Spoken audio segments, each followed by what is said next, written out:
Hello students, स्वागत है आपका हमारे यूट्यूब चैनल सिंपलीफाइड मैथ में। तो बच्चों, आज हम कर रहे हैं क्लास 10th का चैप्टर नंबर 9 एक्सरसाइज 9.1 का क्वेश्चन नंबर 7। तो क्वेश्चन नंबर 7 में क्या है, देखो ये स्टेटमेंट पढ़नी होगी। From a point on the ground, तो ग्राउंड पर कोई पॉइंट है। The angle of elevation of the bottom and the top of a transmission tower fixed at the top of 20 metre high building. 20 metre high building है, उस पर कोई tower लगा हुआ है are 45 degree and 60 degree respectively. तो find the height of the tower. तो height of tower हमने निकालनी है। तो देखो बच्चों, ये एक देखे, पहले फिगर को समझे। ये A B height of building है, उसके ऊपर एक ट्रांसमिशन टावर है। ये ए डी क्या है? Transmission tower. ये बिल्डिंग की हाइट तो 20 मीटर दी हुई है, तो इसे 20 मीटर हम लिख लेंगे। जो हाइट ऑफ ट्रांसमिशन टावर संचार मीनार है, उसकी जो हाइट है वो हमें नहीं पता, वो हम एक्स मान लेंगे। इसको हमने एक्स भर लिया। और यहाँ पर देखने से जो उसका बॉटम देख रहे हैं हम, देखें तो bottom and the top of a transmission tower, ये बॉटम है उसका, ये टॉप है। तो बॉटम पर तो उस पॉइंट से जो ऑन द ग्राउंड है 45 डिग्री का एंगल बन रहा है, इसको देख रहे हैं हम। तो अगर ऊपर देखते हैं थोड़ी सी, तो उसका एंगल है एलिवेशन 60 डिग्री का है। तो देखो दोनों एंगल चेंज हो रहे हैं। और ये एक तरह देखा जाए तो हमें दो ट्रायंगल नज़र आ रही हैं, एक तो ए बी सी और दूसरी बी सी डी, या डी बी सी, जो भी मर्जी हम बोल सकते हैं, बी सी डी। तो देखो ये ट्रायंगल हमें दो नज़र आ रही है। फर्स्ट ट्रायंगल में हमें, छोटी ट्रायंगल में ए बी सी में हमें परपेंडिकुलर दिया, हमने बेस निकालना है। तो बेस दोनों ट्रायंगल का एक ही है बच्चों। तो देखो ये बेस है, इस पर ये ट्रायंगल टिकी है और इसी बेस पर वो बड़ी ट्रायंगल टिकी है। तो दोनों में हमें तरीका बिल्कुल आसान है, निकाल सकते हैं आप बड़ी आसानी से। तो दोबारा स्टेटमेंट को पढ़ते हैं। From a point on the ground, एक पॉइंट सी है ग्राउंड, बी सी ग्राउंड की जो हॉरिजॉन्टल लाइन है। तो ग्राउंड सी पर से angle of elevation of the bottom and the top of transmission tower, transmission इस बिल्डिंग के ऊपर लगा हुआ है, transmission AD height of transmission tower है। Fixed tower at 20 metre high building के ऊपर है, 45 डिग्री और 60 डिग्री के एंगल बन रहे हैं। तो हाइट ऑफ टावर हमने क्या बोल रहा है, point the height of the tower. तो हाइट ऑफ टावर यानी कि हमने एडी की वैल्यू निकालनी है। तो देखो हाइट ऑफ टावर क्या है? एडी की पावर है हाइट ऑफ टावर। तो संचार जो मीनार है उसकी जो हम ऊंचाई निकालेंगे, बस वही क्वेश्चन है। तो बिल्कुल इजी है। देखो क्या करेंगे हम, A B is equal to height of the building, ये है 20 meter height of the building है। और इसको हमने A D equal to height of the transmission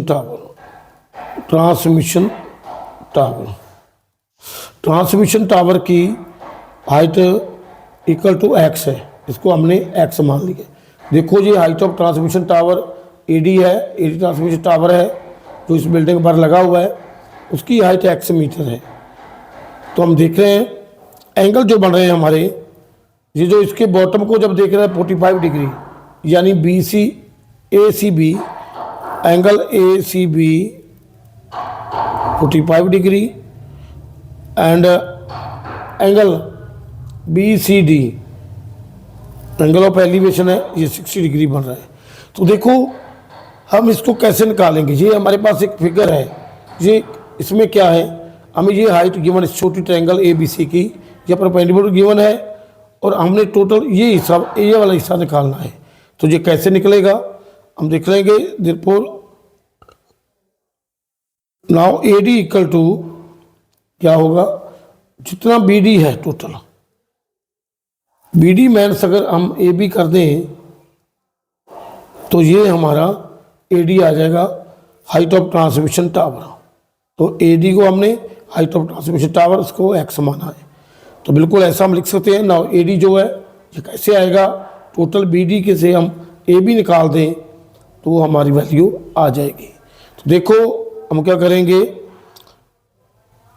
in right angle triangle, right angle triangle क्या लेंगे, ए बी सी। क्या करेंगे, ए बी सी का क्यों वैल्यू ले रहे हैं, क्योंकि ए बी सी का परपेंडिकुलर पता है, बेस निकालना है, और जो बेस है दोनों का कॉमन है, दोनों का साझा बेस है, तो इसलिए हम ये निकाल लेंगे इस ट्रायंगल से। तो ये जो जब ये हाइपोटेन्यूज बेस निकाल लेंगे तो छोटी जो ट्रायंगल है उसका बेस आ जाएगा, और बेस दोनों जो है इसका जो ऊपर वाला है ये टोटल हमारा बेस, इस ट्रायंगल का जो बेस बन रहा है सेम ही बन रहा है, तो बिल्कुल आसान है, तो बिल्कुल आसानी से हम निकाल लेंगे। इस ट्रायंगल ए बी सी का में हम इसका बेस निकालेंगे बी सी, और जब बी सी आ जाएगा तो बड़ी ट्रायंगल का बेस पता होगा तो उसका हाइपोटेन्यूज निकाल लेंगे और परपेंडिकुलर निकाल लेंगे। और परपेंडिकुलर क्या होगा, बी डी, उसमें क्या होगा, उसमें ट्रांसमिशन की हाइट और एडी जो है टावर की, ट्रांसमिशन टावर की और बिल्डर की हाइट दोनों प्लस हो जाएंगे। तो अगर ये हम दोनों देखें तो ये वाला हिस्सा टोटल क्या हो जाएगा, ये हम निकाल सकते हैं, ये हो जाएगा 20 प्लस एक्स, तो 20 प्लस एक्स। देखो बिल्कुल आसानी, right angle triangle A B C क्या करेंगे, tan 45 डिग्री क्या होता है, perpendicular by base B C. 45 degree की वैल्यू क्या है, 1 है। तो देखो बिल्कुल ऐसे हम वैल्यू भर लेंगे, ये 1 है और ए बी 20 और ये बी सी है, इसको क्रॉस मल्टीप्लाई कर देंगे, बी सी 1 का बी सी होगा और 20 मीटर। बी सी की वैल्यू कितनी आ गई हमारे पास, 20 मीटर। नाउ अब क्या करेंगे, right angle triangle B C D, in right angle triangle B C D, इस ट्रायंगल में क्या करेंगे हम, ये लेंगे tan 60 डिग्री। तो हम क्या करेंगे, tan जो 60 डिग्री है वो क्या होता है, B D by B C. ये क्रॉस मल्टीप्लाई हम कर लेंगे, बी डी एक तरफ चला जाएगा equal to B C into tan 60 degree. तो इसकी वैल्यू बी डी की क्या है, हमें बी डी की वैल्यू हमने निकालनी है, तो इसको भर लेंगे 20 प्लस एक्स, ये बी डी की वैल्यू है। जो बी सी हमारा है वो 20 है और tan 60 डिग्री जो है वो हमारा है, उसकी वैल्यू क्या होती है, tan 60 की √3 होती है। तो देखो ये इसमें x आ गया और x यहीं पे रहेगा, और 20√3 ये आ गया, और इसमें से जब 20 माइनस होगा उधर जाएगा तो माइनस हो जाएगा, इससे 20 हम कॉमन निकाल लेंगे, √3 माइनस 1 आ जाएगा। तो ये x क्या है, x हमारी जो है ये हाइट ऑफ ट्रांसमिशन टावर है। So the height of transmission tower, the height of transmission tower AD equal to 20 into √3 minus 1 meter. तो ये हमारा आंसर आ गया है। तो बिल्कुल आसान क्वेश्चन बन गया जी, और बिल्कुल क्लियर है, सिंपल क्वेश्चन है। और एक ये लेकर बिगर जब आप क्लियर बना लेंगे ना ये ट्रायंगल वगैरह, जो उसकी जो एंगल वगैरह देखकर, तो फिर आसान हो जाएगा, क्योंकि एक साइड तो कंप्लीट दी है ना छोटी ट्रायंगल की, तो एक साइड कंप्लीट दी है तो उससे बेस आ जाएगा, और जब बेस आ जाएगा तो फिर उससे हमें बड़ी ट्रायंगल का जो परपेंडिकुलर टोटल निकालेंगे उसमें से हमें एक्स की वैल्यू आ जाएगी। तो देखो ये क्वेश्चन नंबर 7 था, और अब हम करते हैं क्वेश्चन नंबर 8। तो क्वेश्चन नंबर 8 जो है वो भी बिल्कुल सिंपल है, इसी जैसा ये। तो देखो ये क्या है, स्टैचू है एक 1.6 मीटर टाल, stands on the top of A pedestal. एक पेडेस्टल है, उसके ऊपर एक जो कि एक तो उसके टॉप पर ग्राउंड से लेकर angle of elevation top of the statue, जो स्टैचू उसके ऊपर लगा एडी एक स्टैचू है, तो ये स्टैचू है 1.6 मीटर। ये जो है इसकी ऊंचाई 1.6 मीटर है, ये स्टैचू है हमारा। तो स्टैचू एक खड़ा है, इस टॉप ऑफ पेडिस्टल एक पेडिस्टल बना हुआ है, ये भी पेडिस्टल की हाइट है और पेडिस्टल है। और from the point on the ground, ground से जब कोई angle of elevation top of the statue जो 60 डिग्री है, जब लेकिन same point the angle of elevation of the top of the pedestal को जब दिखता है तो 45 डिग्री का है। Find the height of the pedestal, तो पेडिस्टल की हाइट हमने निकालनी है। तो देखो ये जो हाइट ऑफ पेडिस्टल है इसको हम h मान लेते हैं, ये h हो गया। तो देखो आप लिखेंगे इसको, क्वेश्चन को बिल्कुल सॉल्व करेंगे आसान तरीके से। देखो let A B equal to h,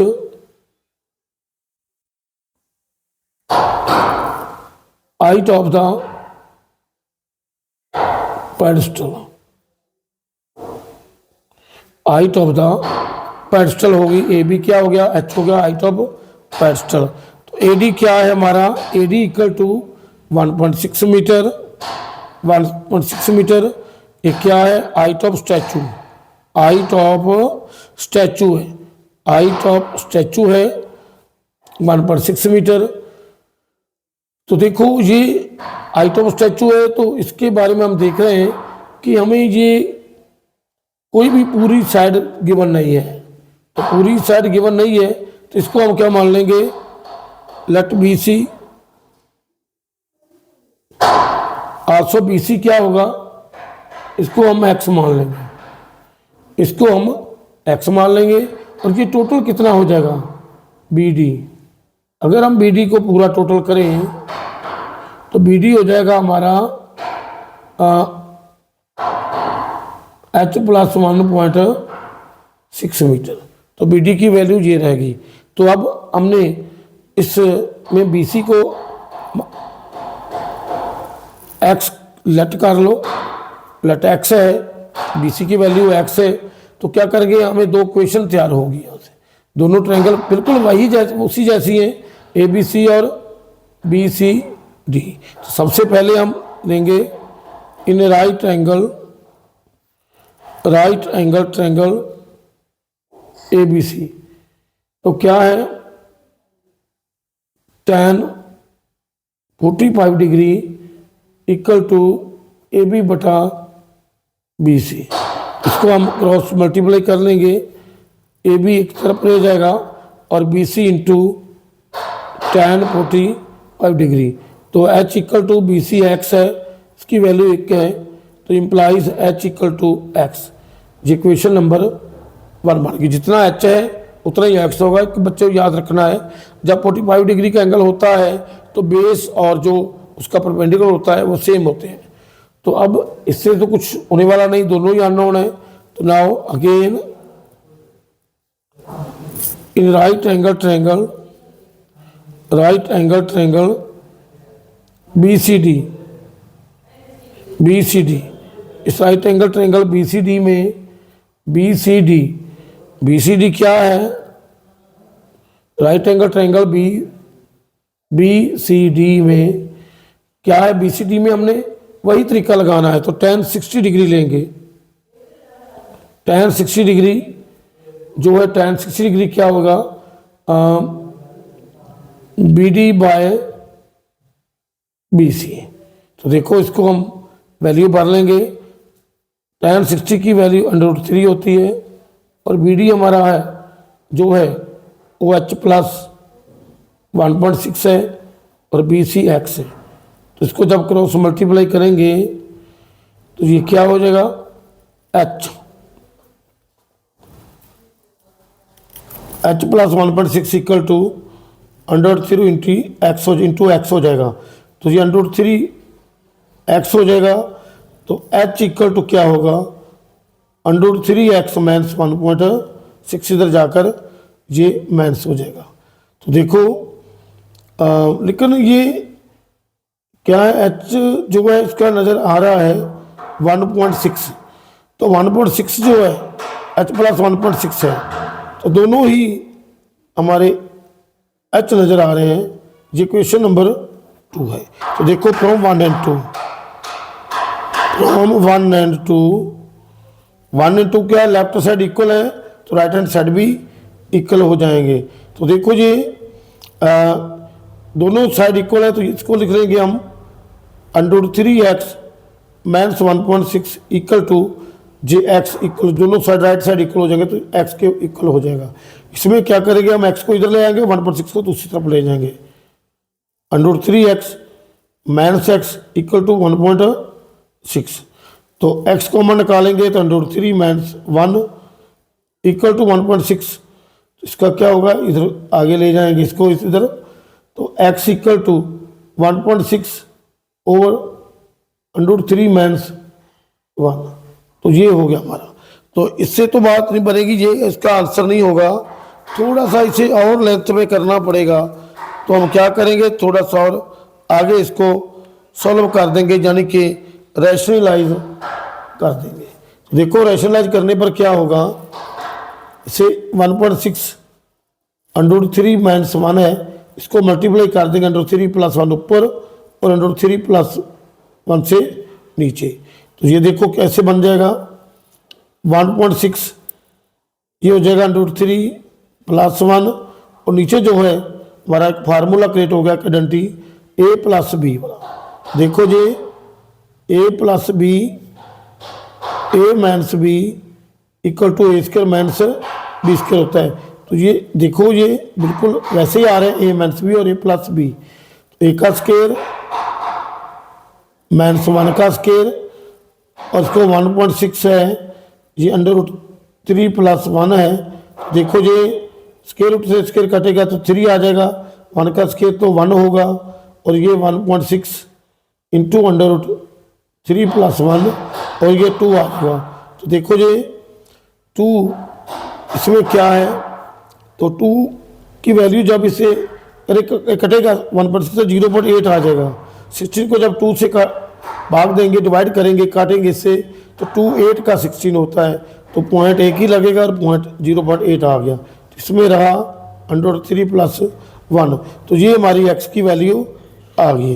तो देखो जितना हमने तो पेडिस्टल की हाइट निकालनी है, पेडिस्टल तो h है, जो ए बी है। तो देखो फ्रॉम इक्वेशन 1, देखो फ्रॉम इक्वेशन 1, तो इक्वेशन 1 से क्या है, फ्रॉम इक्वेशन 1 से हम क्या देख रहे हैं, h इक्वल टू एक्स।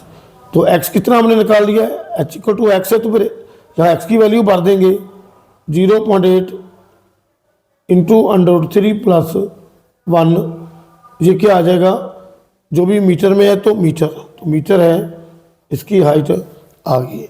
तो बच्चों जी क्वेश्चन हमने सॉल्व कर लिया है, तो बिल्कुल आसान है और आप निकाल सकते हैं। बिल्कुल थोड़ी कैलकुलेशन थोड़ी सी ज़्यादा है, लेकिन उससे डरने की बात कोई नहीं है, क्योंकि कैलकुलेशन ज़्यादा भी है तो कोई दिक्कत नहीं, ये सिंप्लीफाई करके इसको निकाल लेंगे।